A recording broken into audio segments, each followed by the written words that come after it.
আসসালামু আলাইকুম প্রিয় দর্শক, দেশ ও দেশের বাইরে থেকে যারা আজকে আমাদের সাথে আছেন তাদের সকলকে জানাই অনলাইন অ্যাগ্রোবিডির পক্ষ থেকে আন্তরিক শুভেচ্ছা ও অভিনন্দন।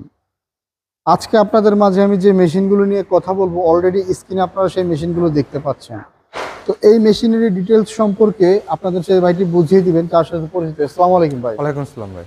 আসলে আজকে আমরা কি মেশিন নিয়ে কথা বলবো ভাই? আজকে আমরা কথা বলবো হচ্ছে মিল্কিং মেশিন নিয়ে। হ্যাঁ, আমাদের ছোট থেকে শুরু করে সর্বনিম্ন থেকে শুরু করে সর্বোচ্চ পর্যন্ত আমরা মিল্কিং মেশিন কত এটা পর্যন্ত আমরা বিক্রি করি। হ্যাঁ, আচ্ছা সবগুলো মেশিন সম্পর্কে মানে আপনাদের অবগত করব। আপনাদের যারা কম বাজেট তাদের জন্য মেশিন আছে, যাদের হাই বাজেট তাদের জন্য মেশিন আছে। আচ্ছা, এতদিন আমরা দেখতে পেয়েছি আপনার 14 লিটার ক্যাপাসিটি ইকুয়াল 14 লিটার থাকে না, খোদাই করাও লেখা থাকে না বা স্টিকার থাকে না। জি জি। এখন আপনাদের নতুন মেশিনে দেখা যাচ্ছে যে অনেক সুন্দর একটা একেবারে হ্যান্ড ট্রলি করে নিয়েছেন, মানে এই যে তুরস্কের মেশিনের আদলে। জি জি জি। তো এই মেশিনটা একটু অপারেট করে দেখান তো ভাই, একটু এখান থেকে ওই মাথায় জানতো কিভাবে। এই মেশিনটা ক্যারি করা খুব ইজি। হ্যাঁ, এই দেখি। মেশিনে ক্যারি করা বেশি ঝামেলা নাই, অনেক সুন্দরভাবে আপনি ক্যারি করতে পারবেন।